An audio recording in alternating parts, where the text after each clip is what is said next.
үшін сөз Әбдіқадыр Мақсатқа беріледі. Сізде 20 минут. Құрметті ғылыми кеңестің төрағасы, құрметті ғылыми кеңес мүшелері, профессорлар, оқытушылар және әріптестер, сіздердің назарларыңызда церебралды сал ауруымен ауыратын балаларды қалпына келтіру көмегін ұйымдастыруды жетілдіру тақырыбындағы орындалған докторлық диссертация жұмысымды нәтижесін ұсынуға рұқсат етіңіздер. Тақырыптың өзектілігі: Қазақстан Республикасының президенті Қасым-Жомарт Тоқаевтың халыққа жолдауында церебралды сал ауруы диагнозымен балаларды медициналық және әлеуметтік қолдауды жақсарту міндетін қойды. Қазақстан үкіметінің президенті тапсырмасын орындауды қажеттілігі және сонымен қатар мүмкіндігі шектеулі балаларды тәрбиелеп отырған отбасыларға аса назар аударуды тапсырды.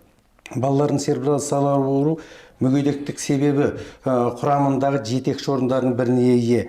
Статистикалық деректерге сүйенсек, Қазақстанда соңғы 10 жылда балалардың церебралды сал ауруы 1,16 есеге артқан. Алматы қаласы жөнінен алып айтқанда, 14 жасқа дейінгі балалар 2015 жылы 1700 болса, 2021 жылы 2945-ке көбейген.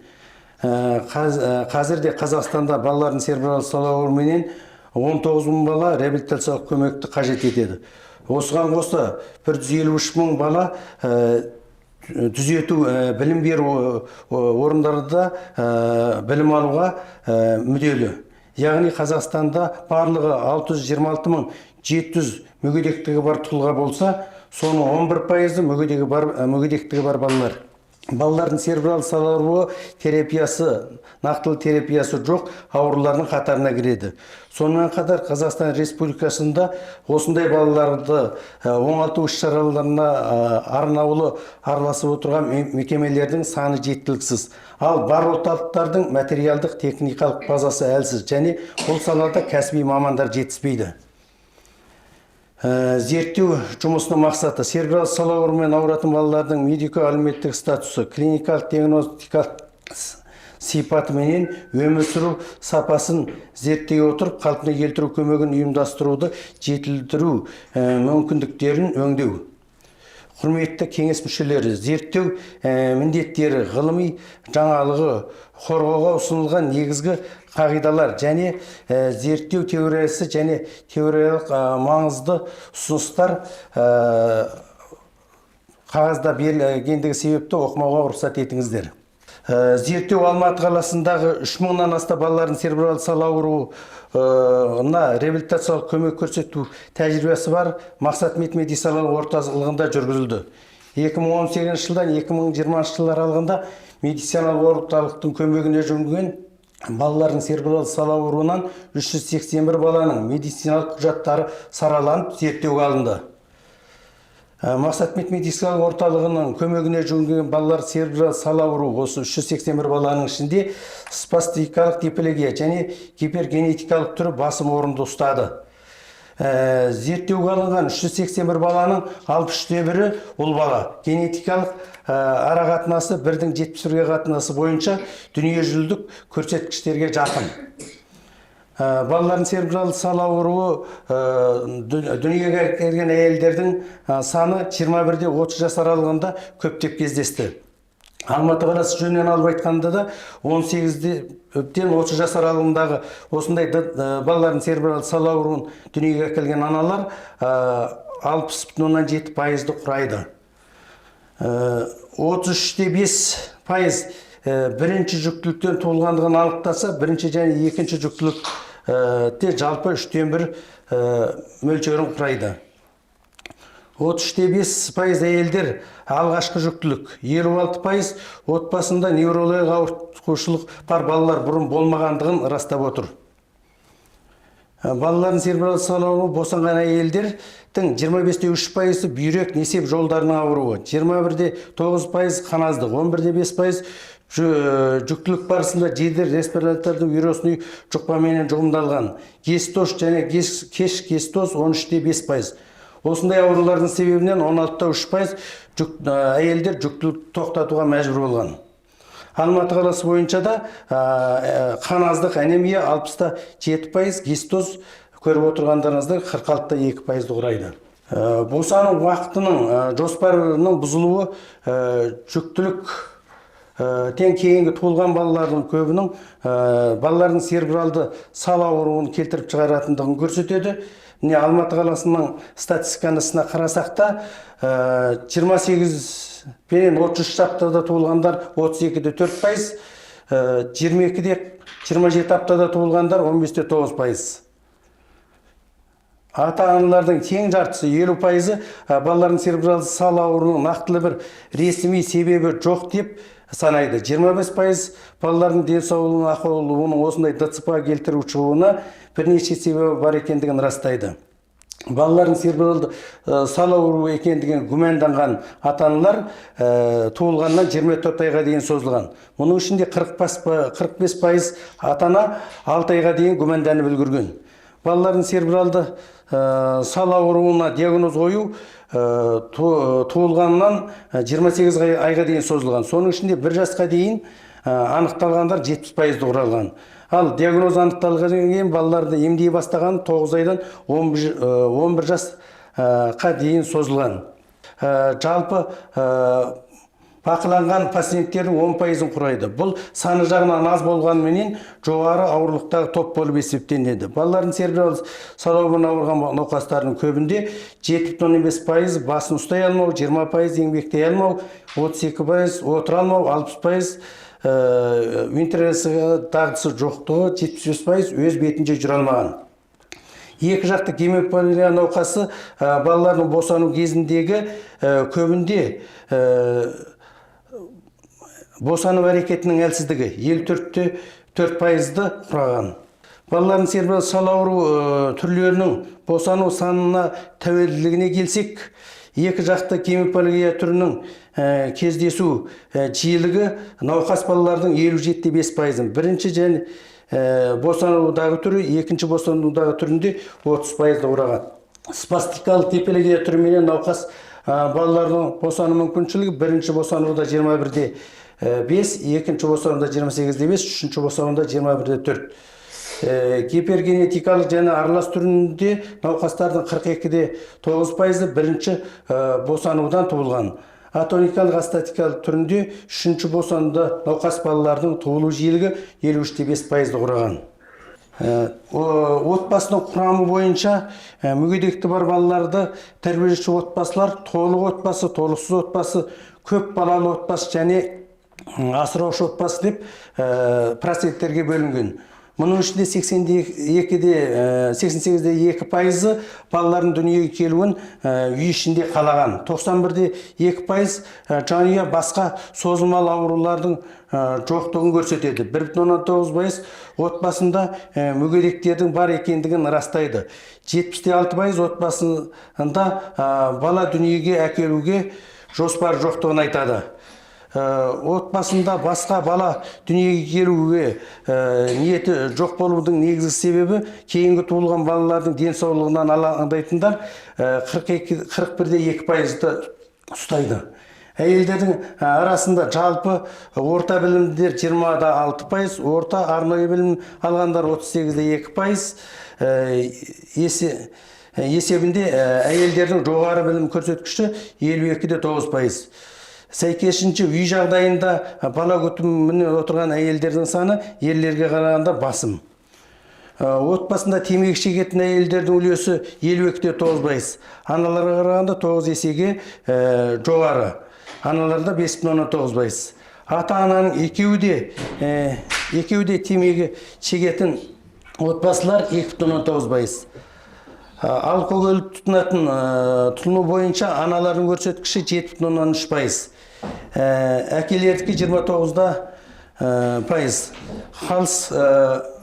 Қалыс болғанменен темекіге қарағанда алкогольдік ішімдіктерді жиі тұтынатындығы көрсетіледі.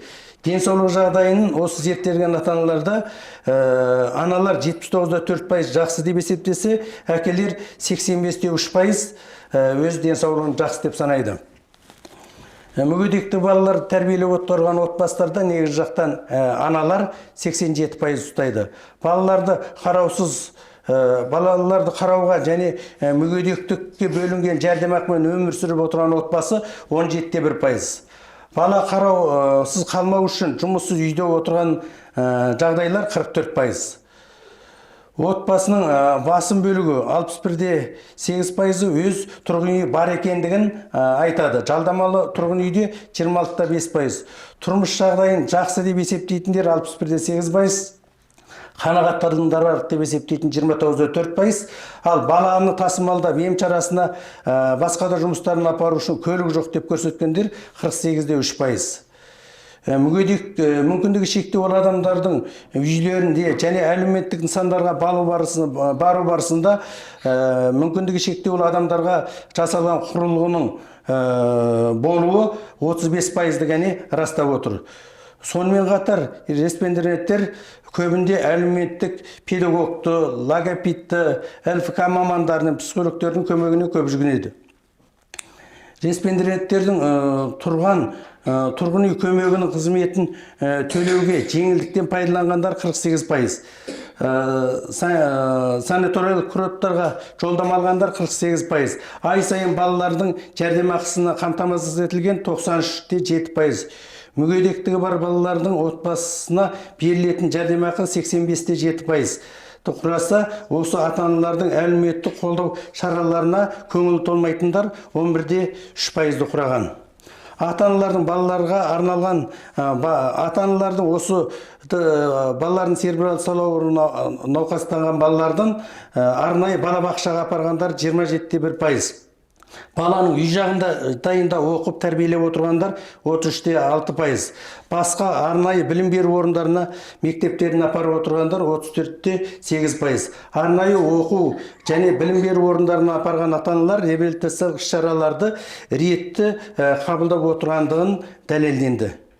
Мүгедектігі бар балаларды әлеуметтік қызмет көрсету мекемелердің қызметіне 50%-дан жоғары қанағаттандырады деп.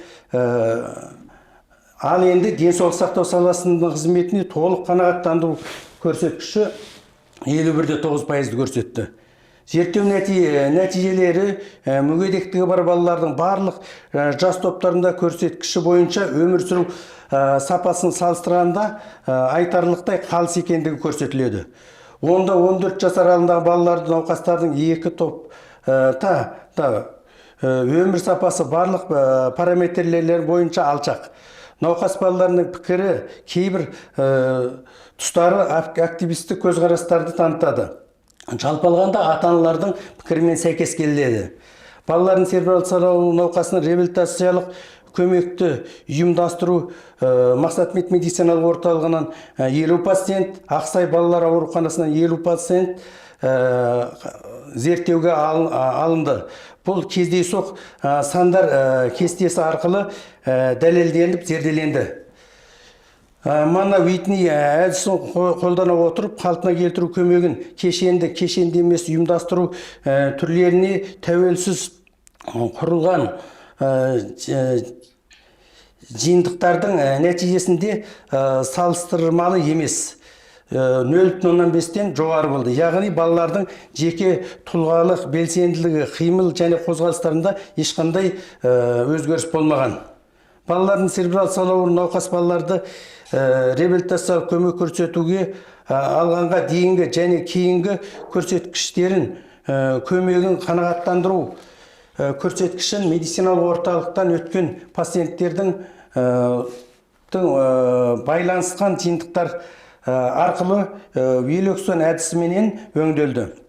Жеке тұлғалық белсендігі және клиникалық белгілері қимыл қозғалысында сипаттандырылған көрсеткіштерінде айтарлықтай айырмашылық бар.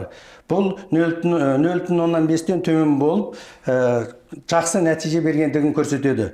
Қазақстандағы мүгедектігі бар балалардың саны 2010 жылы 49.349 болса, 2022 жылға келгенде 2 есеге көбейіп 94.660-қа жеткен.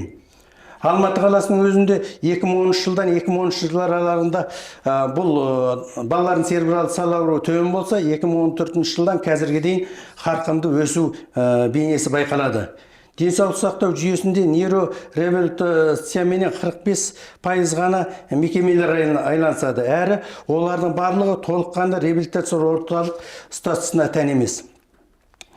Реабилитациялық орталықтың кешенді қызметі дегеніміз сөйлеу, тірек, қозғалыс аппараты бұзылуы және жүріс тұрысының қиындықтары бар балалар менен жасөспірімдерді оңалту түріне кешенді психологиялық, медициналық, әлеуметтік, педагогикалық көмек көрсету, түзету, дамыту үрдісі әр науқастың жасына және әлеуметтік бейімделуіне, өзінің денесіндегі клиникалық белгілеріне байланысты жеке құрылады. Мысалы, балалардың церебрал сал ауруымен емдеу реабилитациялық құрылымында ЛФК, массаж, егелотерапия, физиотерапия тағы басқа ем шаралары кіреді.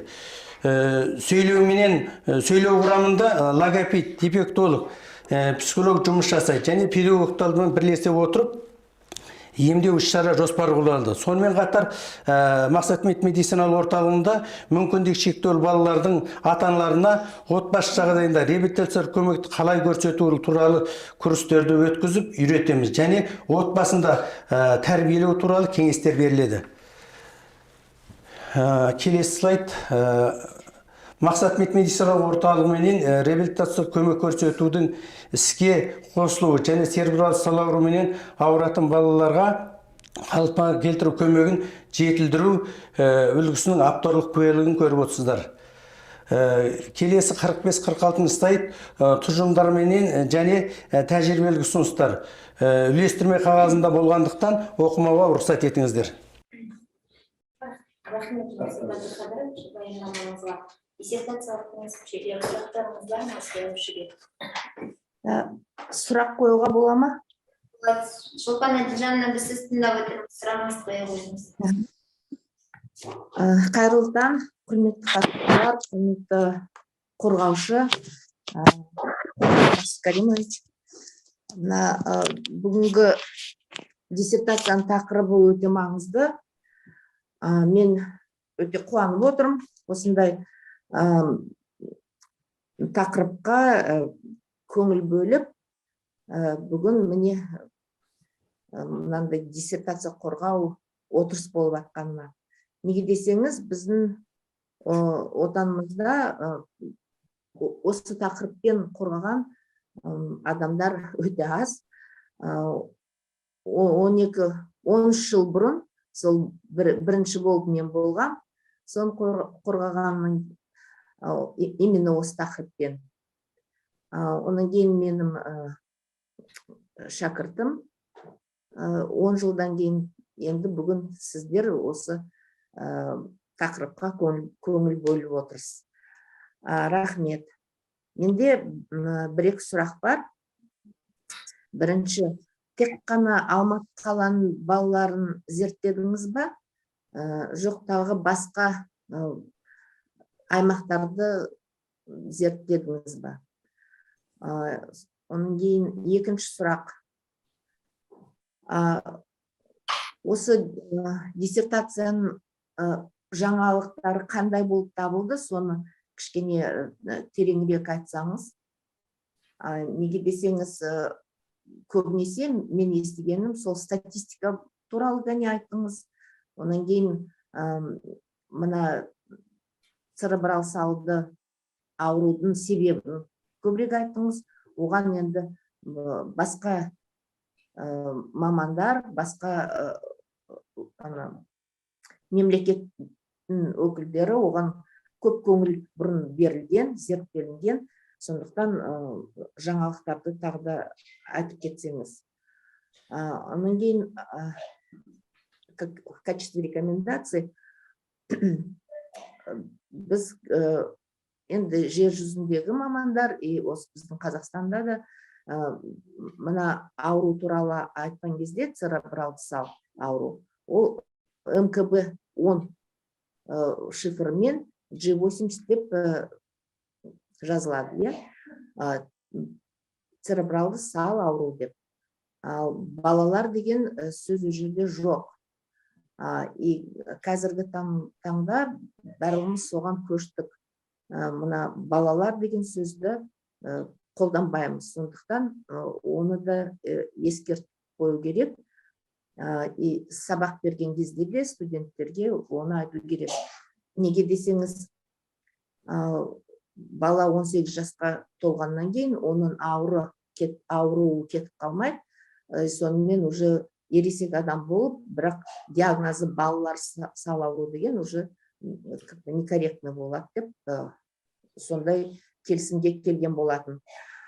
Оның кейін тағы бір рекомендация, бізде журналымыз бар, научно-практический журнал Kazakh Physical Medicine and Rehabilitation, оның редакторымен болам. 12 жыл болды ол журнал шыққанына. Соған сіз жаңағы диссертацияның қорытындыларын соны бізге жіберсеңіз де жақсы болады деп ойлаймын. Реабилитологтар, неврологтар онымен танысады. Әзірше сол мен. Рахмет, Бөлекбаева Шолпан ханым, сұрағыңыз өте өзекті, маңызды. Біз Мақсат медицина орталығы Алматы қаласында орналасқан, бірақ бізде республиканың барлық облыстар мен төтеқарысты қалаларынан келіп ем алады. Және Ақсай балалар ауруханасында да порталменен бүкіл республика бойынша балалар келеді. Сондықтан біз әрқайсы райондарды, облыстарды санамай республикалық деңгейде деп осы келген балалардан кез келген балаларды жаңағындай 381 баланың арасына қосып зерттедік. Сіз өте дұрыс айтасыз, статистика барлық жағдайда бар, өкімет органдарында да. Онан қазірге дейін ойлап қарасақ, Қазақстанда церебрал сал ауруға үміткер балалар өте көп. Сіздердің орталыққа республикалық деңгейде ең ерте болғанда 1 жылда 1 рет, болмаса 2-3 жылда 1 рет бару мүмкіншілігі бар. Ал енді облыс деңгейінде 1 рет болса болды, болмаса жоқтың қасы. Көптеген балалар 1 жылда 2-3 рет кәне ем шара қабылдайды екен. Әдетте оқыту бағдарламасында білесіздер, ПМПК дейді ғой. Ол жерде арнаулы мамандар отырып, сол баланың оқыту бағдарламасын құрады. Сонда менің осы алттағы қойған жаңалығым, бір баланы жаңағындай реабилитацияға тағайындау үшін арнаулы педагогика мамандары сияқты медицина саласының мамандары отырып, ол балаларға арнаулы медицина реабилитацияның жоспарларын құрса, республикалық деңгейде, облыстық деңгейде неше рет, қалалық аудандық деңгейде, поликлиниканың емханалық деңгейде жылына неше рет алатындығын туралы бір жаңағындай өкімет тарапынан бір заңды құжат болған жағдайда бұл балалар өшіретке қарап отырмайды, өзінің ем шарасы да үзіліп қалмайды. 1 жылда 1 рет ем алған балалар одан ешқандай нәтиже күтуге болмайды. Енді жақсы болғанда үй жағдайында да көптеген ата-аналар ЛФК-сын үй жағдайындағы дене шынықтыру жұмыстарын істемейді. Сол себептен осы туралы менің арнаулы жоспарларым бар. Алдағы жерде Құдай қаласа сізге де барып осы туралы талқылап, осы туралы балалардың қалпына келтіруіне көмектесеміз деп ойлаймын. Үшіншіден сіздің айтқаныңыз өте өзекті дұрыс. Балалардың церебрал сал ауру деп әдеттеніп қалыптың, кешіріңіз, бұдан кейін церебрал сал ауру деп айтамын. Сұрағыңызға рахмет. Шолпан Әділжановна, ізденушінің жауабына қанағаттаныңыз ба? Сол жаңалықтар туралы естігем жоқ. Ғылыми жаңалығы мен осы екінші топта Мақсат медицина орталығында емделген балалардың арнаулы 3-4 курстан өткенменен тек қана 2-3 курстан өткен балаларды өзінің жағдайына байланысты келе алмағандарды салыстырып көрдік. Үздіксіз ем шара алған балалардың нәтижесі өте жақсы. Олар мойын басын ұстай алмаған ұстады, отыра алмаған отырды, сөйлей алмаған сөйледі, жүргендер жүрді. Бұл туралы енді ата-аналардың да озықтарды көрсеңіз болады, өте жақсы. Сол себептен менің жаңалығым бұл реабилитацияны тек 1-2 ретке емес, үздіксіз алу, сол арқылы баланың жақсы нәтижеге жетуіне көмектесу туралы өзімнің патент алған емдеу тәсілімді республика деңгейінде жалпыластыруға үміттенемін. ол жаңалық емес қой, ол бұрыннан да белгілі. Непрерывная реабилитация болу керек, комплексная мультидисциплинарная реабилитация болу керек. Ол енді жаңалық деп есептелінбейді. В чем новизна проводимой работы? Какой-то новый метод или что там было? Зерттеу кезінде сәйкес церебралды сал ауруымен науқас балалардың медико-әлеуметтік статусы, клиника диагностикалық сипаты, олардың патогенездік факторлығына тәуелділігі анықталды. Зерттеу нысанында қалпына келтіру көмегінің ұйымдастыруменен қанағаттандыру көрсеткіштері арнайы әдістерменен бағаланды. Қазіргі қоғамдағы церебралды сал ауруымен науқас балаларды тәрбиелейтін отбасының әлеуметтік гигиеналық сипаты анықталды. Мүгедектігі бар және сау балалардың өмір сүру сапасы салыстырмалы түрде бағаланды. Мүмкіндігі шектеулі балаларға кешенді қалпына келтіру көмегін үздіксіз ұйымдастырудың нәтижесінің көрнекті екендігі анықталды. Шолпан Әділжанова. Рахмет. Ғылыми жаңалық бойынша. Тағы сұрақтарыңыз бар ма? Болмаса. Рахмет, Шолпан Әділжанова. Бұлар жағдайыңыз сізде.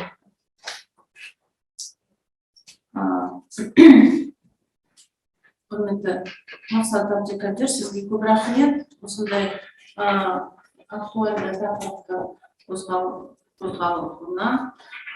Қазіргі уақытта оңалту, сонымен қатар бас церебральды сал балалар ауруларының мәселе өте маңызды. Менден ондай сұрақ, Қазақстанда балалардың медициналық реабилитациясы жалпы қандай кезеңдермен, қандай мекемелермен жүргізіледі? Және мультидисциплинарды топпен жұмыс жасау қаншалықты маңызды қазіргі уақытта? Және маңыздың тобын жабдықтауда қандай өзгерістер болуда? Гүлнар Жанбайұлына сұрағыңызға рахмет. Жауап беруге рұқсат етіңіз. 2022 жылы өздеріңіз білесіздер, балалар жылы болғандықтан бұл салаға көптеген мән берілді. 2020 жылы осы республика бойынша 8 реабилитациялық орталық ресми іске қосылды. Алдағы жерде 17 оңалту орталығы іске қосылып алдында. Қазіргі таңда елімізде 40 реабилитациялық орталық жұмыс жасайды. Көбі нейрореабилитология бағытында жұмыс жасайды. Ал енді реабилитацияның сатысына келсек, оңалту бірінші сатыс дейді. Ол стационарда болады. Ол ауыр жедел жағдайда операциядан кейінгі, жарақаттан кейінгі жағдайларда больницаларда стационарлық жағдайда өткізеді. Бұлдан кейін екінші этап болады. Екінші этап операция жасағаннан кейін травмадан кейінгі 9 айдың ішіндегі жатады бұған. Бұл стационар жағдайындағы реабилитацияны қажет етеді. Ал үшінші этап 9 айдан асқаннан кейінгі балалар емханаларда өзінің тіркелген, және екінші этаптағы күндізгі болу орталықтарында осы көмектерді алады. Көбінде бұл жерде істетілетін республика бойынша ЛФК, массаж, оның кейін физиотерапевтар үнемі кездеседі. Біздің орталықта бұдан өзгеше емдеу аппараттары бар, және егеле терапия, инеменен емдейміз. Ал мамандарға келінсек, ұлттық балалар реабилитация орталығында осы күнге дейін 398 маман осы реабилитациялық орталықтарға дайындалды.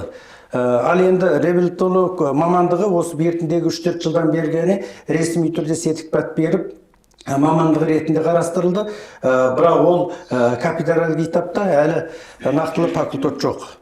Ал енді бұл мүгедектігі балалар бар балалардың жалпы емдеу және білім беру жағына келсек,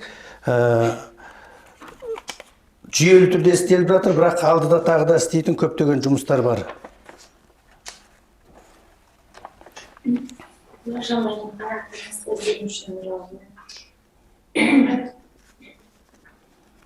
Сұрақтарыңыз болса, жіберіңіз. Менде сұрақ бар. Оңалту көмегін ұйымдастыру бойынша қанағаттандырушылық деңгейі қалай анықталды? Және сіз ұсынған кешенді түзету, дамыту, көмек көрсету үлгісі басқалардан ерекшеленеді. Оңалту көмегін ұйымдастырудың қанағаттандыру деңгейін балаларға түзету, дамыту көмегін көрсететін кешенді ұйымдастыру үлгісі негізінде берілді. Ем алудың алдында балалардың жалпы клиникалық белгілері, өмір салты, қоғамға бейімделуі барлығы жазылады. Кейін келген уақытта, екінші курста келгенде, осы ем шарадан кейін қандай өзгерістер болды? Сөйлей алмайтын балалар сөйлесе, мойын ұстады ма, еңбектей алды ма, жағалап жүре алды ма, осы арқылы және ата-аналардың осы ем шараға қаншалық дәрежеде қанағаттандырылды екендігін көре отырып, осы баланың нәтижесінің қаншалық болғандығын білеміз. Және біз егропатолог ретінде чоколалары арқылы баланың ем шарасының алдындағы статусы қандай, кейінгі статусы қандай, соның барлығын көріп, жазып, оны негізгі базаға қойып отырамыз. Ал біздің мақсат медициналық орталығындағы емделген пациенттердің медициналық орталық деңгейінде кешенді емес ұйымдастырылған ем шараларын салыстыру барысында үздіксіз ем алған балалардың нәтижесінің соншалық жақсы болғандығын көріп отырмыз. Бірінші мен екінші емнің аралығы 45 күннен кем болмау керек. Осында ем шара алған балалардың көп сандысы жаңағы көрнекті нәтижелерді қол жеткізді. Тағы бір сұрағым.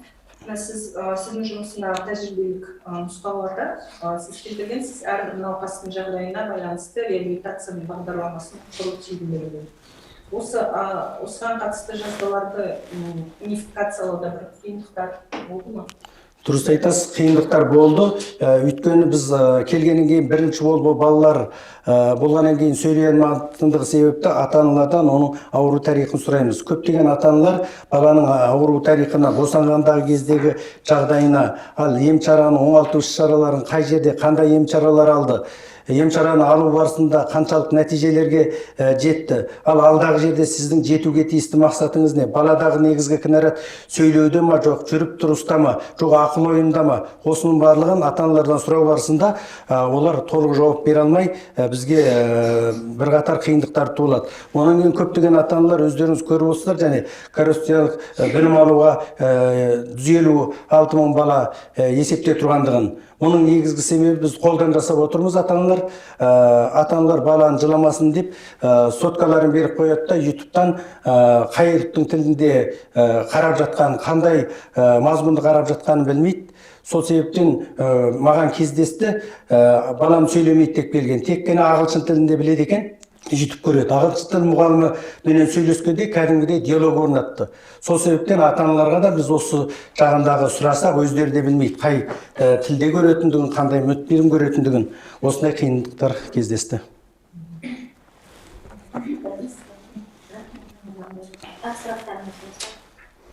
Тағы бір сұрақ қоюға бола ма? Болады. Я шопан. Қазір осы заманға сәйкес реабилитация туралы айтқанда международная классификация функционирования дейміз, МКФ, соны қабылданады. Сіз сол жұмысыңызда оны қолдандыңыз ба? Қолданбасаңыз, неге оны қоспадыңыз? Сұрағыңызға рахмет. Қолдандық. Әлемнің көптеген елдерінде мүгедек балалардың оңалту тәсілдеріне 2001 жылы Дүниежүзілік денсаулық сақтау ұйымының 54-ші ассамблеясында бекітілген құжаттар негізінде жұмыс жасалды. Бірақ диссертацияға қосқан жоқсыз.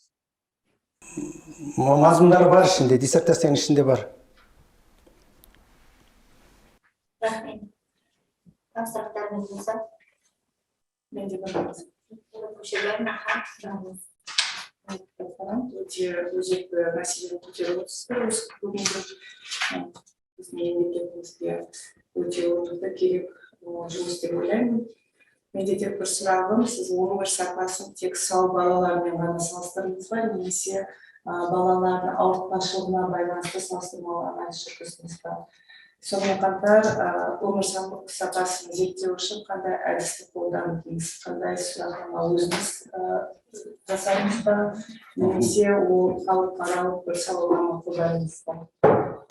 Сұрағыңызға рахмет.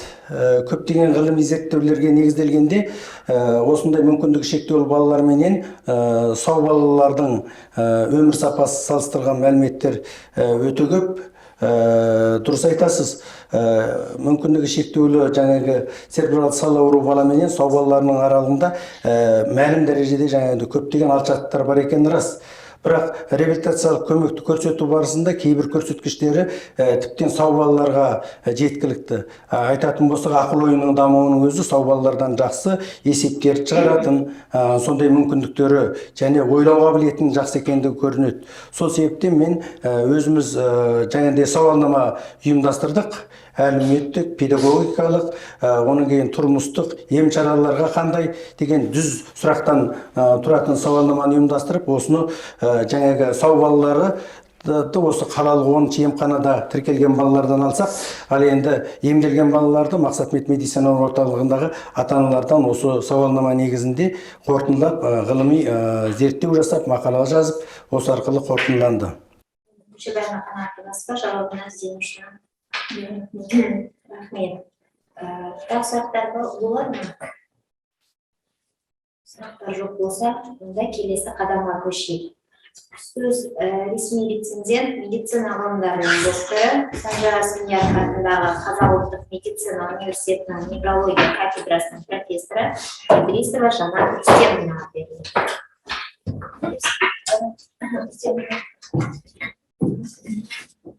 Бәрі қазақша жазылған, бірақ өте қиын, бәрі қазақша. Казахский вариант предоставила, но свой письменный отзыв по основным пунктам я скажу на русском.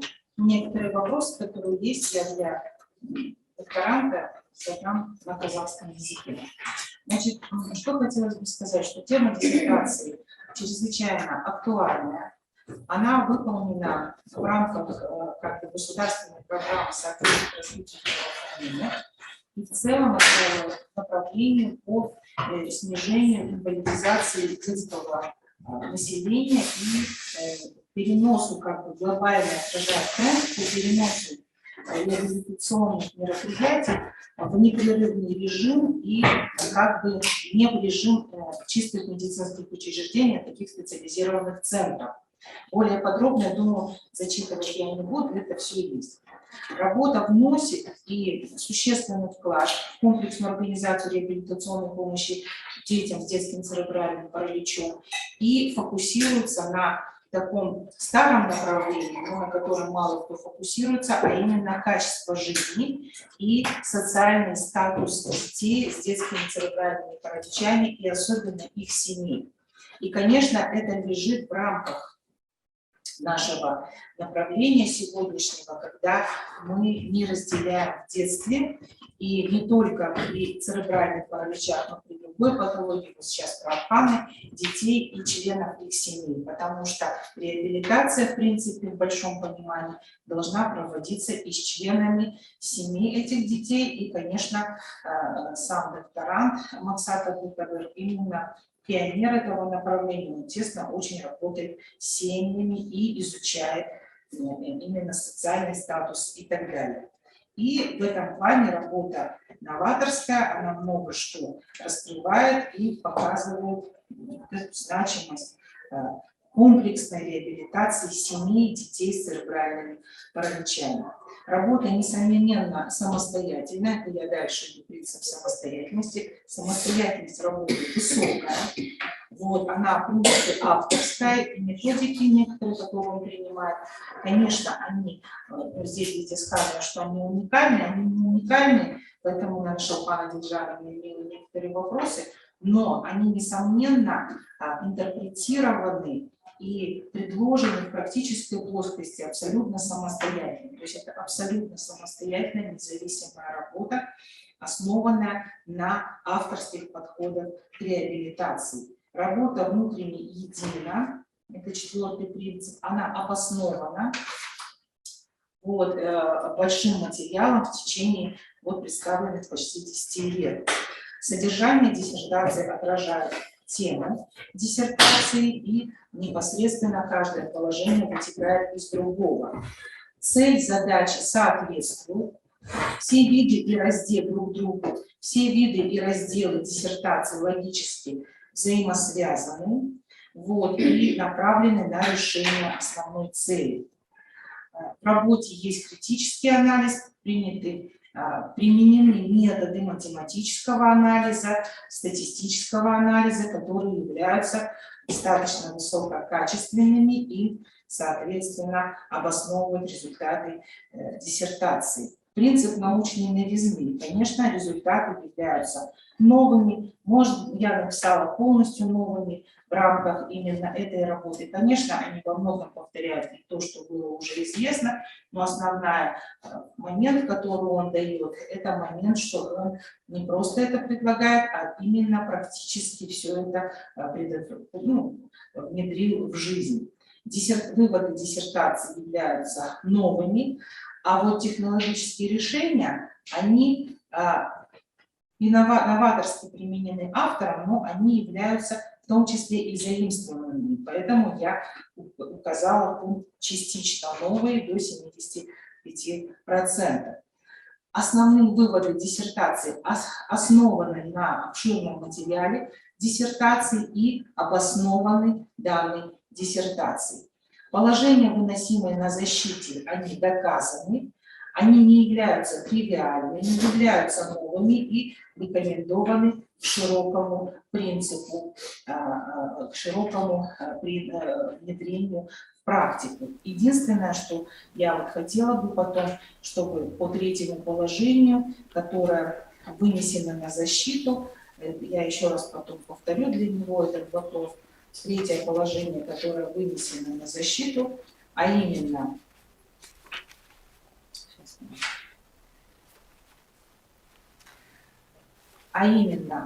изучение медико-социального статуса пациента, клинико-диагностических особенностей детей с церебральным параличом, уровня удовлетворенности, а также опыт медицинской организации позволяет создать модель по совершенствованию организации коррекционной и реабилитационной помощи. Я считаю, что это положение, он раскрыл диссертацию, но немножечко формулировка и то, что как он эту модель именно более четко написать это обоснование, я считаю, что он мог бы это представить более полно и более хорошо. Далее. Выбор методологии достаточен. Результаты диссертационной работы очень даже, я могу сказать, это ее положительный момент, хорошо обсчитаны с помощью компьютерных технологий. Значит, модели, выводы могут быть, конечно, внедрены и должны быть внедрены в педагогический процесс, но тоже согласна с Шолпаной Диджановной, некоторые термины должны быть откорректированы, наверное, в практических рекомендациях или каких-то методических рекомендациях для студентов, это можно рекомендовать для интернов и даже резидентов. Я думаю, что эти замечания, в том числе Шолпана Диджановна, будут отражены. Значит, важные утверждения полностью подтверждены, источники литературы более чем достаточны. И 9-й принцип, я считаю, это основное зерно диссертации. Эта диссертация имеет очень большое практическое значение и не имеет теоретическое значение, но я написала частично, потому что диссертация, она именно практическая. Она собрала все современные теоретические положения и выдала в виде авторской модели, ориентированной не на конкретного пациента только, а на полностью семью. И это является и инновационным, и это является в настоящий момент наиболее актуальным. Это то, чем, к сожалению, страдает наша официальная медицина, где мы не полностью работаем непосредственно с родителями. И, кроме того, в практической ценности этой диссертации еще раз хотела отразить на примере Шапана Диджанова именно непрерывный принцип реабилитации.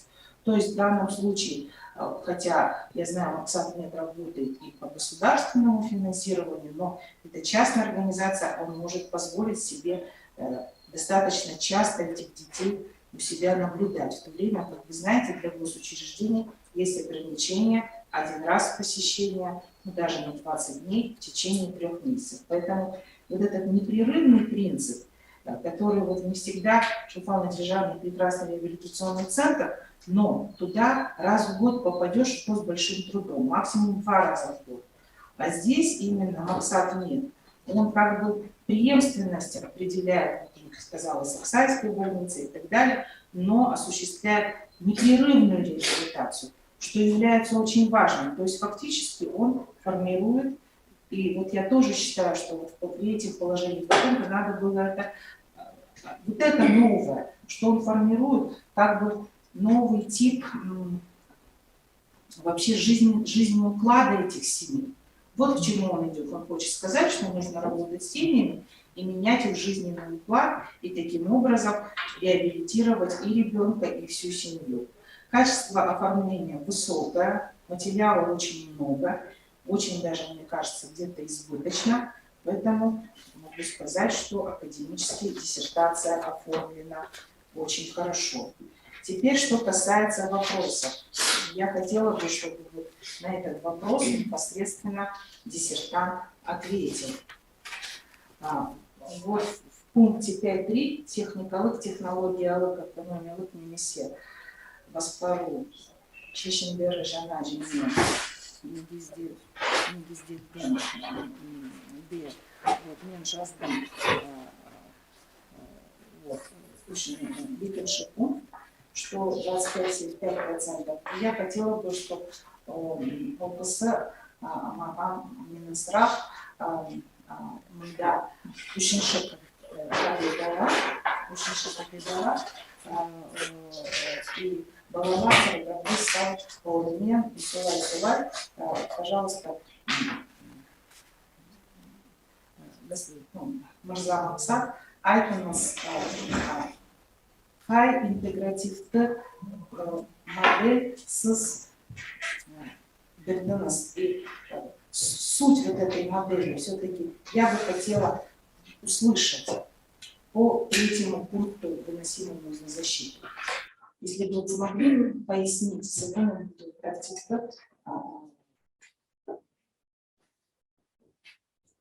Рахмет, Жанат. Сұрақтан тұрышыңыз бұды ма? Қорғауда ұсынылатын қағидалар. 3-ші пункт. Более широко, пожалуйста, айтыңыз, сіздің интегративті модель. Не жаңа, именно суть этой модели.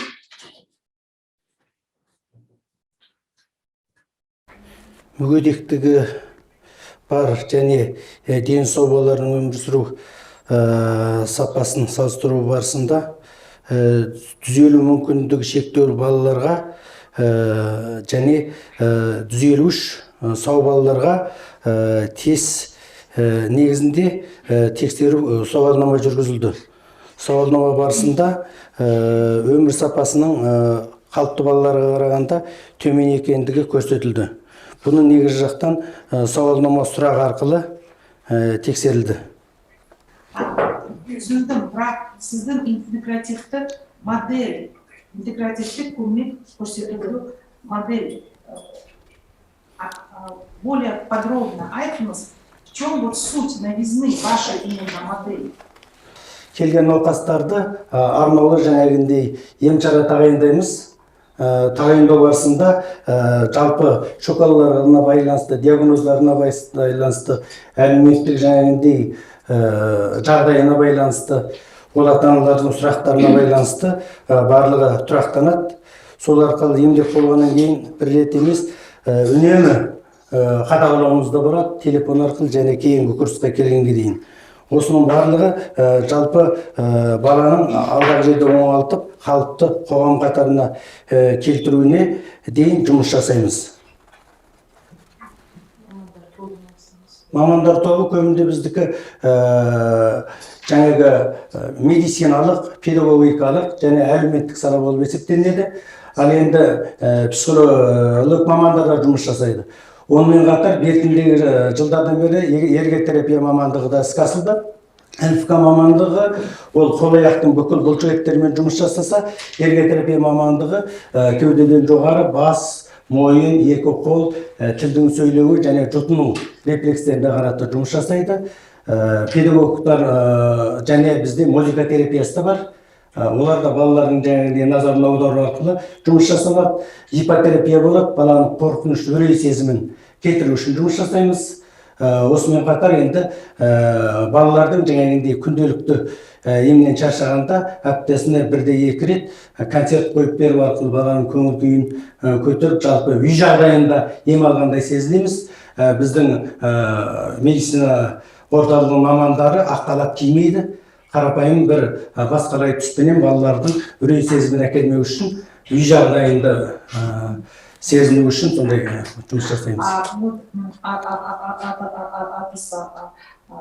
Анасы, атасы, ол кісіде қай көмек сіз бересіз? Біз ата-аналарына беретін негізгі көмек бізде ем шара алған кезде жаңа параллельный осы РФК-ны үйретеміз, қалай отыруға дағдылануды үйретеміз, мойнын қалай ұстауды үйретеміз, өзінің түймесін қалай түйметуді, жаңа еңбек қызметін үйрететін мұғалімдер де бар. Өмірге бейімдеу, баланың үй жағдайында қандай РФК массаж жасау керек екендігін, үй жағдайында жаңағындай көбінде ауылда келгендерге ипотерапиясы барлығында ат бар ғой, атпенен емдеу туралы да рекомендат етіп балаларға үйретуден тыс және аптасына 1 рет ата-аналарды жиып алып курс өткіземіз. Қалай ем шара қолданып, үй жағдайында қалай реабилитация өткізу туралы кеңес беріледі.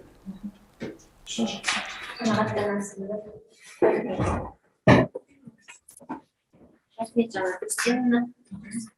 Сіз екінші ресми лицензент медицина ғылымдарының докторы, Алматы мемлекеттік университетінің денсаулық ғылымдары мектебінің профессоры Арендазина Алтын Вахитовнаға беріледі. Алтын Вахитовна, сіз жаңа ұсыныстарыңызды Рахмет. Құрметті диссертация кеңес мүшелері, сіздердің назарыңызға диссертант Абдукалер Мақсаттың церебралды сал ауруымен ауыратын балаларға қалпына келтіру көмегін ұйымдастыруды жетілдіру тақырыбындағы диссертациялық жұмысына пікірімді ұсынуға рұқсат етіңіз. 10-шы критерий бойынша диссертациялық жұмыс жоғары академиялық сауаттылықпен қазақ тілінде жазылған, ресми тілде баяндалған мәтін бір тұтастық сақтай отырып, дұрыс құрылған, бөлімдер мазмұнның қарай логикалық реті орналасқан. Жазу стилі ғылыми әрі түсінікті, ғылыми ескекке жүгіне отырып, жұмысты ғылыми техникалық талаптарға сай рәсімделген. Бірақ менде бірқатар сұрақтар мен ұсыныстар талқыланып ескерілді. Біріншіден, зерттеудің өзектілігі бойынша 2020 жылға арналған статистикалық мәліметтерде Қазақстан Республика бойынша 80 мың бала мүгедектікпен тіркеуде тұр. Церебралды сал ауруымен 19 мың бала оңалтуды қажет етеді. Басқаша айтқанда, 6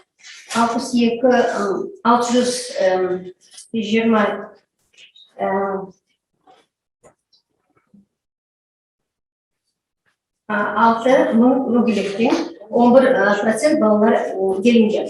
Осы тұста келтірілген мәліметтерге сәйкес мүмкіндігі шектеулі балалар үлесі 12,5% жоғары болуы тиіс. 80 мың мүгедек баланың 19 мыңы ғана оңалтуды қажет ететінін қалай түсіндіріп өткен жөн. Екіншіден, төртінші бөлімде мүмкіндігі шектеулі балалар мен дені сау балалардың өмір сүру сапасын салыстырмалы бағалау көрсетілген. Енді Дүние денсаулық организациялық денсаулық анықтамасында сәйкес сіздің жағдайыңызда бұл аксиомның дәлелі. Церебральды сал ауруымен балалардың өмір сүру сапасы кез келген жағдайда дені сау балалардың жоғары болу мүмкін емес. Мысалы, ойыз оңалту шаралары бұл өтпеген топтарда немесе церебралды сал ауруының әртүрлі ауырлық дәрежесі бар пациенттер арасында салыстыру қисынды болады. Үшіншіден, қорғауға ұсынылатын ережелердің біріншісінде церебралды сал ауруымен балалардың тууы жүктілік ретіне тәуелсіз деп көрсетілген. Дегенмен, зерттеу нәтижелерінде әйелдердің жасырақ топтарында негізінен бірінші және екінші жүктілікті жиірек тіркелгені көрсетіледі. Төртіншіден, науқастарды церебральды сал ауруының түрлері бойынша бөлуде аурудың клиникалық жіктелуінде түрі Семенова және тағы басқа көрсетілмеген. Сондай-ақ жеткілікті таралған гемипаретикалық топ кездеспейді. 32%, ол таралу деңгейі бойынша спастикалық диплегияның кейін екінші орында 40%. Дегенмен, сіздің зерттеуіңізде барлық басқа сирек түрлері бар балалар бар. Қос гемиплегия 2%, гиперкинетикалық 10%, атоникалық, астатикалық 15%. Осы топтағы науқастар медициналық орталық арқылы өтпегенін түсіндіріп өткен жөн.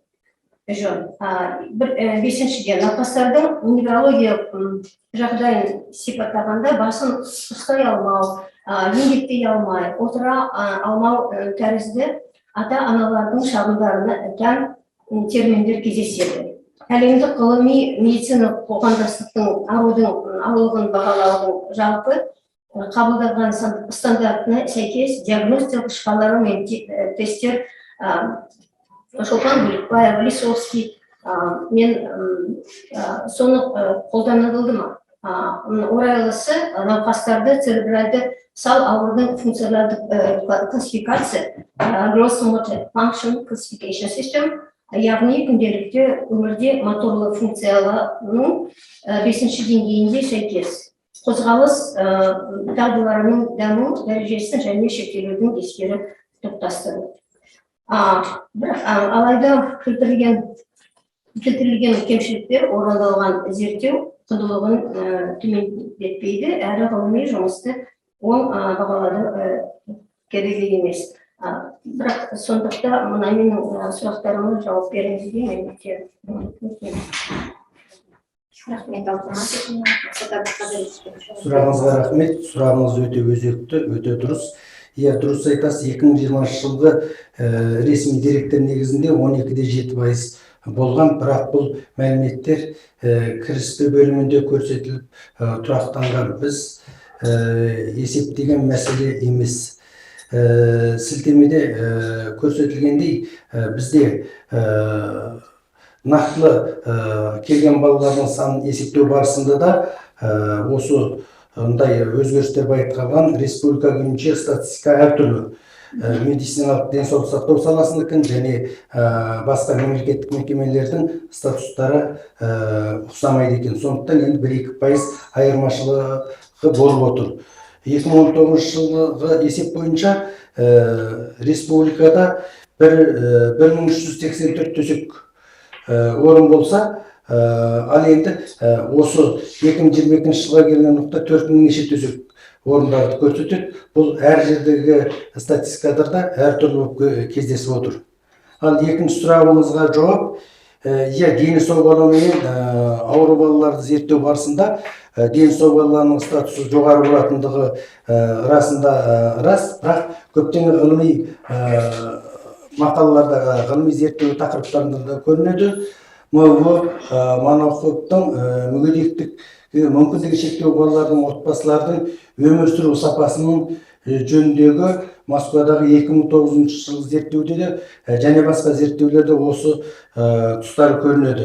Бірақ мен бағана диссертацияда да айтып өттім, қалайда реабилитацияны жүйелі алған балалар менен сау балаларды салыстырғанда кейбір тұстары жаңағыдай сау балаларға жақындау келетіндігі дәлелденіп отыр. Сол себептен бұл салада жалғастық жұмыс істеуді қажет етеді деп ойлаймын. Ал үшінші қорғауға шығарылған мына бірінші немен айтамыз, жалпы әйелдердің жүктілігінің рет санына тәуелді емес деп. Мен әлі де сол сөзінде тұрам. Бірақ солай бола тұрса да, жаңағы диссертацияда айтқандай, бірінші жүктілікте 31%-ді құрап отыр. Ал енді екінші, үшінші жүктілікте бұл сан тағы да кейінгі 5-ші, 6-ші, 10-нан да көп балаларға қарағанда балалардың церебралды сал ауруының дүниеге келу мүмкіндігі көп екендігі көрсетіледі. Сол себептен бұл айтып отырғаным жаңағы жас әйелдің жасына және оның рет санына тәуелді емес, бірақ жаңағыдай нақтылы статистика арқылы көрсетіп кеткен мазмұндар болатын. Тесттер жөнінде. Шоколдар жөнінде сіз өте дұрыс айтасыз. Біз жалпы келген балаларды шоколдар арқылы диагноз қоямыз, оның статусын барын белгілейміз.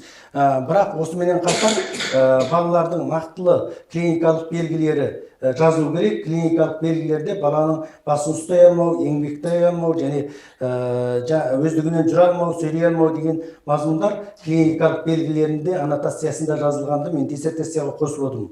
Бірақ невропатолог ретінде барлығын шоколдар арқылы рефлексін, жаңағындай олардың спастикалық қандай түр екендігін барлығын дәлелдеу арқылы қойылған мәліметтер.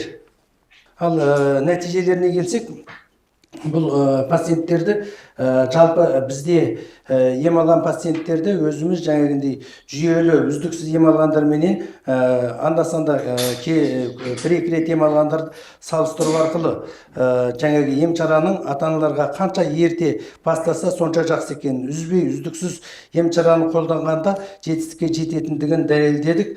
Әр осы барыста ата-аналарға жаңағындай айтқандай үй жағдайында қалай ем шара қолданатыны туралы кеңестер беріліп отырды. Жарайды, рахмет. Рахмет сізге. Келесі біздің кезең өз пікірлерін жариялау үшін сөз жетекші медицина ғылымдарының докторы профессор Жан Скринчи беріледі. Бұл біздің докторант өзінің ғылыми жұмысын өте беделді, жан-жақты зерттеп, біздің мемлекетіміздің денсаулық сақтау саласына қосқан үлесі деп ойлаймын. Және бұл шынында да бұндай аурудан тек қана медициналық көмек емес, ұйымдастыру жағдайының өте кемшіліктерін көрсетіп, қандай бағдарда оны жетілдіру керек, мен әлеуметтік жағында өте жақсы көрсетіп отыр. Бұл кісінің сондай кең көзқарасы бізге соны көрсетіп отыр. Және бұл жұмыстың жетістігі сол интегративтік келісім бойынша жаңағы жай ғана медициналық көмекті беріп, оны қосымша ең басты ата-ананың білім деңгейін көтеру. Олар өз күнделікті өмірінде бұл баланы тастамай, сол үйренген тәсілдерін іске асырып, жақсы жетістікке келтіріп отыр. Бұл шынында да бұл тақырып жеңіл емес, және бұл өте қиын ғылыми мақсат болса да, өз аты да сол мақсат қолын алып, соны іске асыру. Және жұмыс кезінде өзінің жауапкершілігін көрсетті, кәсіби деңгейін көрсетті. Және осы заманауи технологияларын жұмысқа енгізу жөнінде өзінің және ең бастысы еңбек сүйгіштігін көрсетті. Бұл өте жұмыс деп ойлаймыз. Тағы айта кетейін, бұл кісінің клиникалық өте көп материалдары бар, жаңа дұрыс айтып кеттіңіздер. Сол клиникалық материалдарды сараптап, сол ұйымдастыру жағына айналдырып, соған бізге келіп отыр. Бұл жай ғана өзінің ойы емес, бұл кісінің ішінде да өте фундаменталды материалдарға нетілген ойлар ойлаймыз. Онда шынында да жаңа көрсетіп кету проекттері бар. Бұл дәлелденген бұл жұмыстың ғылыми негіздері. Енді жаңалықтары өте көп, және ары қарайды біздің докторант ғылыми жұмысты практикалық іске асыру несін сол өзі үйреніп, соны енді жұмысын ары қарайды жалғастырады деп сонда ойлаймын. Және біздің докторант осы ғылыми дәрежеге сәйкес деп ойлаймын. Сіздердің қолдауыңызды сұраймын. Рахмет, құрметті Мақсат Кәримович. Келесі сөз кезегі жетекші медицина ғылымдарының кандидаты, Таспендияров атындағы қоғамдық денсаулық кафедрасының доценті Айтмамбетова Мадал Ашыбаев. Сөз кезегі сіздер. Иә.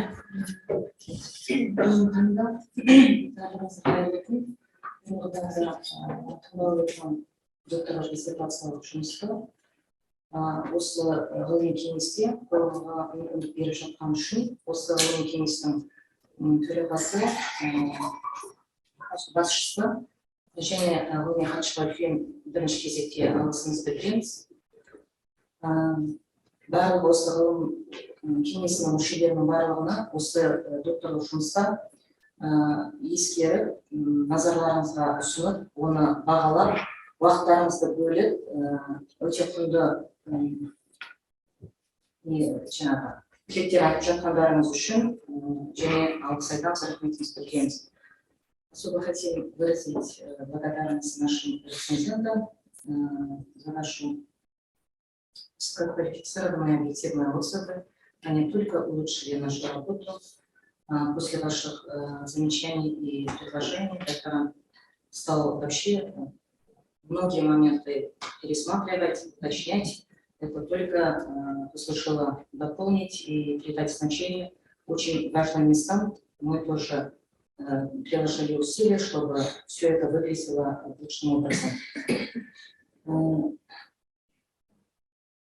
Докторант өзі жөніндегі енді кішкене шет мемлекеттен ауысып, біздің өзіміздің төл Қазақстанға келіп жатқан кезде, енді тіл жағынан кішкене өзін бейімдеп, жақсы осы отандық националдық дәрежесінің осы ғылыми деңгейіне жеткізуге уақытысы арасында болмай қалды. Себебі бұл кісінің клиникада осындай денсаулық сақтау практикасында жұмыс жасап жүрген бәріңізге мәлім.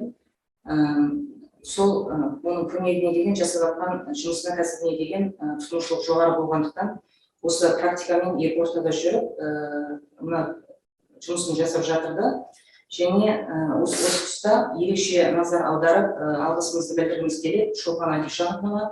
Шолпан Әлихжановна, сіздің барлық жұмыстарыңыз осы Мақсат Әбдіқадырдың диссертациялық жұмысында жаңағы негізгі нұсқаулық жол көрсетуші ретінде солай ұстанды. Әрбір жұмыстарымызды жатқа біледі. 2015 жылғы Лисовскиймен авторлықта, кеше 19 жылы Астанада шыққан ерте араласу жөніндегі Дәрбаевпен берген жұмыстарыңызда, барлық жұмыстарыңызды бірінші алып келіп, Шолпан Әлихжановна мынандай жұмыстар шығып жатыр екен, мынандай жаңағы сәттеріне көңіл бөліп қарайық, мынандай жерлерін алсақ болады екен деп Мақсат Әбдіқадырұлы өте сіздің жұмыстарыңызды биік ұстанып, сізді осы саладағы үлкен мега профессионал ретінде солай қарады. Сізге алғысымыз үлкен, шексіз, және әлі де сізбен жұмыс жасайтын өте көп ойлары бар. Осы жұмысты аяқтап, тұстарын әрі дамытқысы келеді. Сізге алғысымыз шексіз. Барлығыңызға да үлкен рахмет. Назарларыңызға, көңіл бөлгендеріңізге жұмысты объективті бағаласаңыздар деп, біз енді ғылыми жетекшілердің тілегіміз сол. Рахмет. Рахмет, Ақмарал Ашыбаевна. Шетелдік ғылыми кеңесші, медицина ғылымдары докторы, Шыңжаң медицина университетінің профессор Зайбек Мұраттың пікірі іс парағында бар.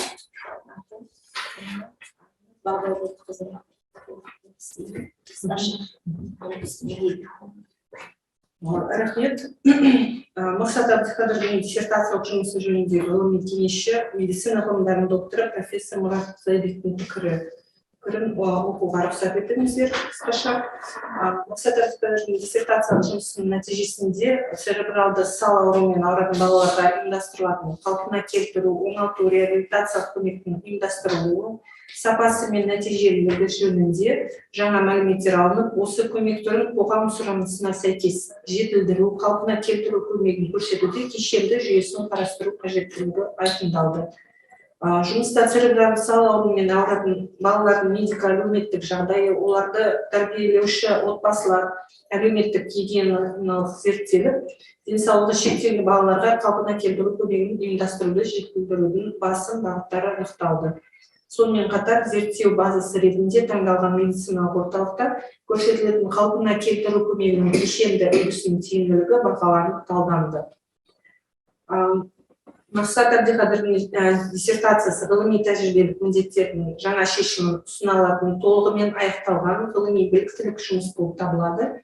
Философия докторы дәрежесін ізденуге ұсынылған диссертациялық жұмыс ғылыми жаңалығы айқын, жоғары кәсіби деңгейде орындалған диссертациялық жұмыс деп танылып, қорғауға ұсынылған, ал автор қоғамдық денсаулық сақтау мамандығы бойынша философия доктор дәрежесін тағайындауға лайық деп санаймын. Ғылыми кеңесші Зайбекұлы Мұрат. Рахмет, Айнагүл Дәулетовна. Сонымен барлық пікірлер оң. Рахмет. Осы пікірлерді аттестациялық қосуды ұсынамын. Ұсынысымды қолдайсыздар ма? Ғылыми кеңесшілерге сұрақтарыңыз бар ма? Сұрақ жоқ болса, құрметті диссертациялық кеңес мүшелері, қосымша пікірлер болса, сол пікірлерді біз хатшыдан беруіміз сұраймыз. Қосымша бізде пікірлер бар. Рецензиялар, ол Сесибаева Роза Шатанова, медицина ғылымдарының докторы, профессор. Сонымен қатар тағы да бір пікір, медицина ғылымдарының докторы, профессор, қоғамдық денсаулық сақтау университетінің, жоғары университетінің профессор Құрақбаевтың пікірі. Барлық пікірлер оң ұсыныспен, яғни диссертациялық жұмысты дербес әрі толық аяқталған, өзектілігі мен ғылыми мазмұны жоғары жұмыс деп санайды. Докторантты қоғамдық денсаулық сақтау мамандығы бойынша философия докторы ғылыми дәрежесін тағайындауға ұсынатынына лайықты деп есептейді. Рахмет.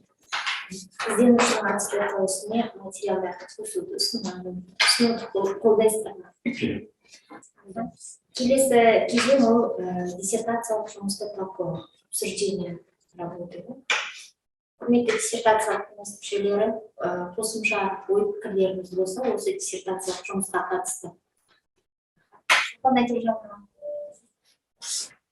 Әрине, бағана айтып кеткендей, мына диссертацияның тақырыбы өте маңызды, өз жұмысы да өте маңызды. Практикаға диссертацияның қосқан үлесі өте зор болады деп есептеймін. Сондықтан қолдаймын бұл диссертацияны қорғаушыны. Бірақ енді тағы өзім ойымды айтқым келеді. Әрине, бағанағы айтқандай замечаниялар, мына терминологияны дұрыстау керек. Қазір біздің денсаулық саласында мынандай көп терминологический путаница болып жатыр да. Соны бәріміз енді атсалысып, оны дұрыстауымыз керек. Міне жаңағы айтқан балалар ауру ол өз бетімен бір бөлек болса, тағы да сонымен қатар мына біздің маманның аты да дұрыс емес, сай келмейді. Невропатолог деп үйреніп кеткенбіз Совет одағынан сол кезден бері. Ол невропатолог емес, біздің маманымыз невролог. Невропатологымыз ол патоморфологический исследование жүргізетін специалисттер. Ал мына жүйке жүйесіне зақым келген ауруларды емдейтін, тексеретін ол невролог мамандар болып саналады. Оның кейін мына реабилитолог, қандай маман реабилитолог, ол не істейді екен, ол да өте көп сұрақтарды былай ұйымдастырады. Реабилитолог ол педагог мамандары да бола алады, медсестра, медбике де оның ішіне кіреді, дәрігер де кіреді.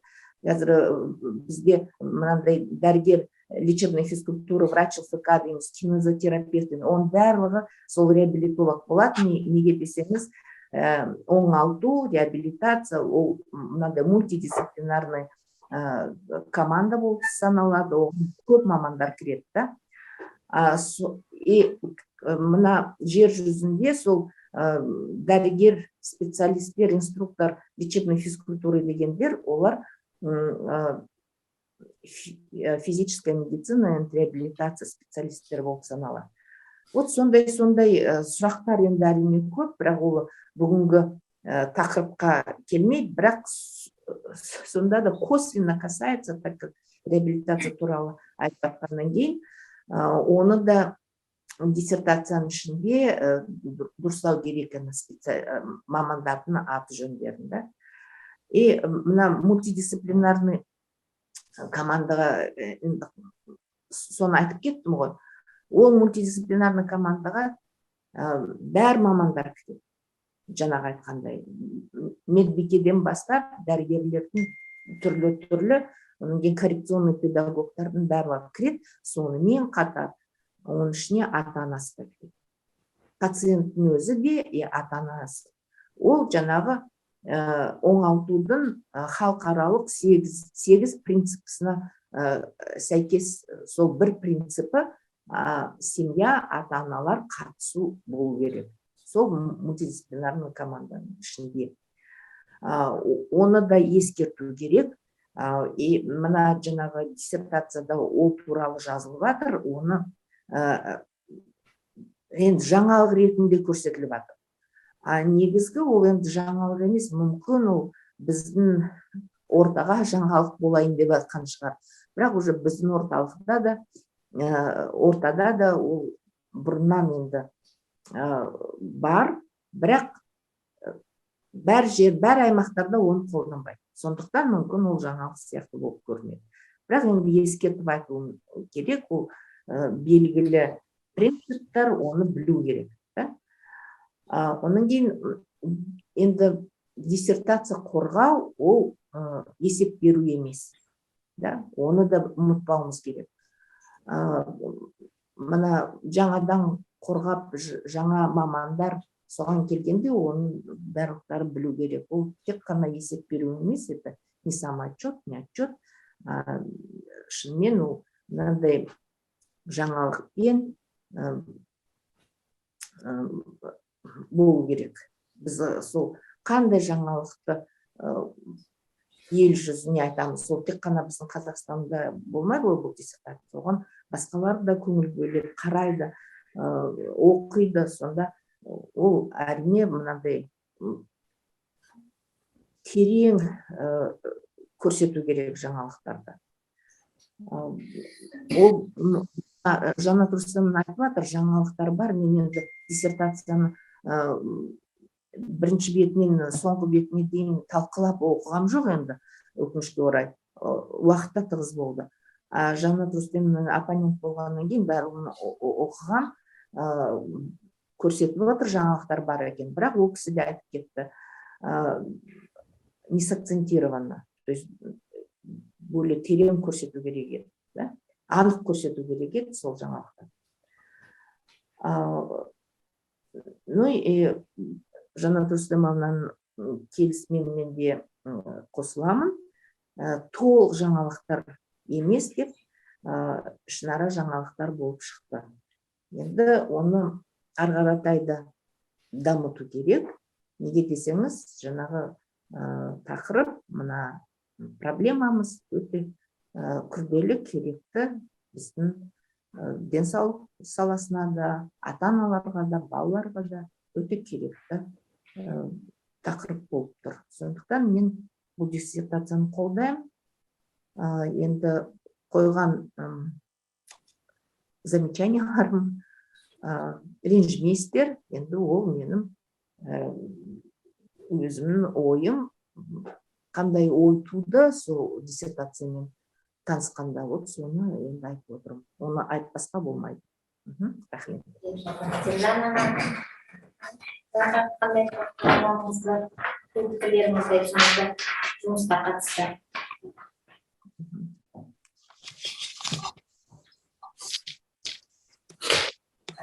Жұмыс, мен айта кетсем, жұмыс ең алғаш рет бұндай жұмыстардың қазақ тілінде жоқ деп айтуға болады. Ең алғашқы жұмыстардың бірі, балаларға қатысты мәселелердің бәрі ылғи да жаңа ауыр тиеді, ауыр алынады. Бұндай ата-аналармен де, балалардың ата-аналармен жұмыс істеуде өте қиын. Жұмысты орындау барысында әрине қиыншылықтармен соқтығысқан шығар деп ойлаймын. Бұның жетекшілері де, ізденушінің өзі де, өйткені көтеріліп отырған мәселе өзекті болып табылады, және де осы жұмысты қолдауларыңызды сұраймын. Қазір жұмыстың өзінің ішін жүзесіне дейін қарап шықты. Материалдары өте көп, Мақсат Абдықадыровичтің уақыт тығыздығына байланысты және зерттеу міндеттерімен сырт шығып кетпес үшін ол кісі көптеген мәселелерді айта алмады. Бірақ та жұмыстың ішінде, диссертацияның ішінде сіздердің қойған сұрақтарыңыз, ұсыныстарыңыздың бәрі ескертілген, айтылған. Сіздердің ескертулеріңізді болашақта ғылыми кеңесшілермен өзі ары қарата дамытып түседі деген ойдамыз. Рахмет.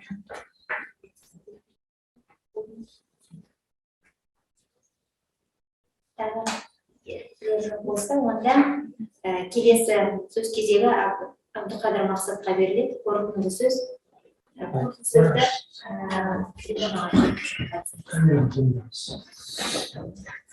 Аса құрметті диссертация кеңесінің төрағасы және мүшелері, докторатурада оқу барысында маған қолдау көрсеткізіп, бүкіл білімін арнаған ХМУ жоғары қоғамдық денсаулық сақтау мектебінің басшылары менен мұғалімдарына үлкен рахмет айтамын. Аспендіров атындағы Қазақ ұлттық медициналық университетінің диссертациялық жұмысымды қорғауға мүмкіндік беріп отырған университет басшылығына рахмет айтамын. Және диссертация кеңесіне ерекше алғысымды білдіргім келеді. Ғылыми кеңесшім профессор Мақсұт Кәрімұлына, Ақмарал Аршабайқызына және шетелдік ғылыми жетекшім Қызайбек Мұратұлына осы диссертацияны қорғау барысында 2015 жылдан қазірге дейін көптеген ақыл кеңестерін беріп, көптеген ғылыми жетекшілік істеп, осы деңгейге жеткізгендеріне үлкен рахмет айтамын. Ғылыми жұмысымды толық қарап шыққан ресми резидент Идрисова Жанат Рүстемқызына және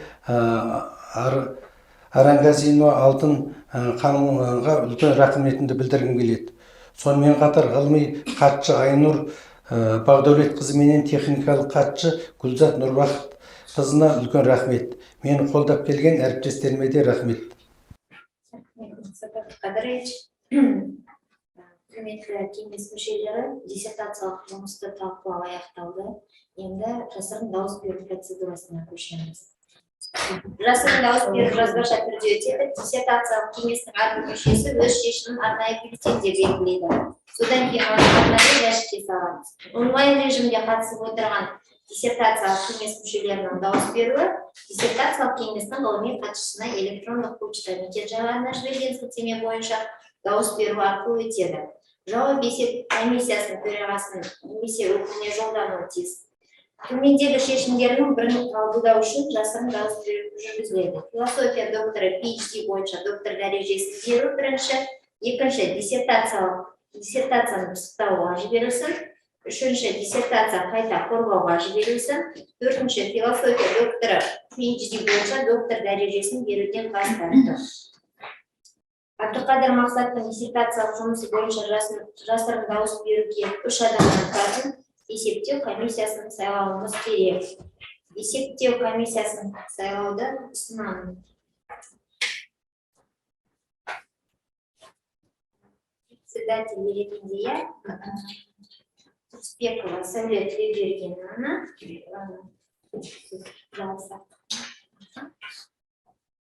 Капанова Гүлнар Жанбаевна және де Разат Көшербаев.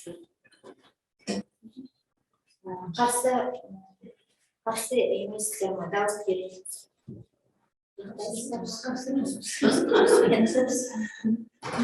Есеп комиссиясы жұмысын бастауы қажет. Онлайн қатысушыларға сілтеме жіберілді. Сол жерде жауап таңдау арқылы дауыс бересіздер. Диссертациялық кеңес отырысы жалғасуда. Жасырын дауыс берудің нәтижелерін жариялау үшін есеп комиссиясының төрайымы, медицина ғылымдарының докторы, профессор Тұрысбекова Сәуле Тілеубергеновна.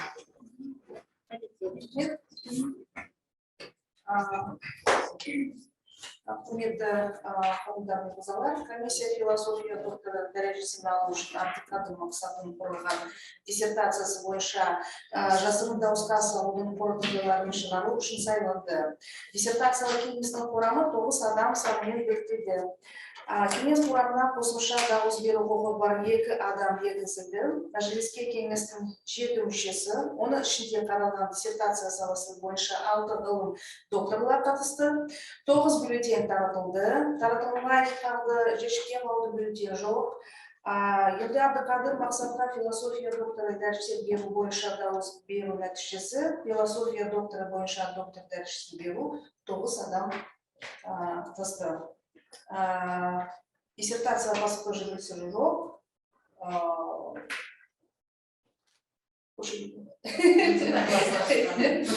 Сіздерді құттықтаймыз. Есеп комиссиясының хаттамасын ашық дауыс беру арқылы бекіту туралы ұсыныс бар. Бұл ұсынысты кім қолдайды? Дауыс берулеріңізді. Құрметті Абдықадыр Мақсат, сізді және сіздің ғылыми кеңесшілеріңізді сәтті қорғауыңызбен ресми түрде құттықтаймыз. Диссертациялық кеңес Санжар Асфендияров атындағы Қазақ ұлттық медицина университетінің диссертациялық кеңес туралы ережеге сәйкес сізге философия докторы PhD дәрежесін береді. Үлкен рахмет. Құрметті диссертациялық кеңес мүшелері, біз диссертациялық жұмыстың классификациялық ерекшеліктерін талқылауға көшеміз. Сіздерде бар жіктеме белгілері. Классификационные признаки диссертации. Бірінші, диссертация нәтижелерінің сипаты. Бірде-бір, тиісті ғылым саласында айтарлықтай маңызы бар мәселенің шешімі. Бірде-екі, маңызды қолданбалы мәселелерді шешуді қамтамасыз ете алатын ғылыми негізделген техникалық, экономикалық немесе технологиялық зерттеулердің мазмұндамасы. Бірде-үш, өндіріске енгізілу ғылыми техникалық прогресті шапшаңдатуға белгілі үлес болып қосылатын ғылыми негізделген техникалық, экономикалық, технологиялық шешімдер. Кім қолдайды? Біз бұны бірде-бір деп танымаймыз, да? Қолдасаңыздар, бір ауыздан да бірде-бір. Екінші, диссертация нәтижелерінің жаңалық деңгейі. 2/1 нәтижелері жаңа болып табылады. 2/2 жеке нәтижелер жаңа емес. 2/3 нәтижелердің елеулі бөлігі жаңа емес. Бұл жерде нәтижелері жаңа болып табылады. Келісесіздер ме? 2/1. Бір ауыздан да 2/1 белгілейміз. Үшінші, диссертация нәтижелерінің құндылығы. Жоғары 3/1, 3/2 қанағаттанарлық, 3/3 қанағаттанарлықсыз. Бұл жерде Ценность результатов диссертации высокая, жоғары, 3-1, бір ауыздан 3-1. Төртінші, диссертация тақырыбының жоспарлы зерттеулермен байланысы. 4-1, тақырып ұлттық мемлекеттік аймақтық бағдарламаларға немесе халықаралық зерттеулер бағдарламаларына кіреді. 4-2, тақырып салалық бағдарламасына жоғары оқу орындары мен ғылыми ұйымдардың жоспарларына кіреді. 4-3, инициативті жұмыс. Бұл инициативті жұмыс. 4-3, қолдаймыз да? 4-3. 5-ші, қолданбалы маңызы бар диссертация нәтижелерін қолдану, пайдалану деңгейі. 5-1, халықаралық деңгейде лицензиялар сатылды, халықаралық гранттар алынды. 5-2, сала аралық деңгейде, 5-3, салалық ауқымда, 5-4, ұйым шеңберінде. Кім қолдайды? Бұл 5-3, яғни салалық ауқымда. Келісесіздер ме? 6-шы, қолданбалы маңызы бар диссертация нәтижелерін кеңінен пайдалану жайындағы ұсыныстар. 6-1, кеңінен қолдануды қажет етеді, 6-2, кеңінен қолдануды қажет етпейді. 6-1, яғни бір ауыздан 6-1-ді бекітеміз.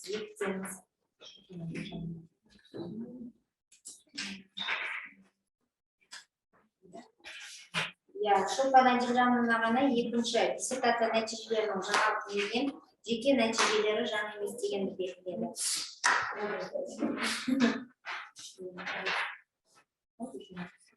Оны талқылаймыз ба? Қалай білесіз? Көп дауыстар, яғни 2-1-ді таңдады, оны 2-2. Келісесіздер ғой, е? Рахмет.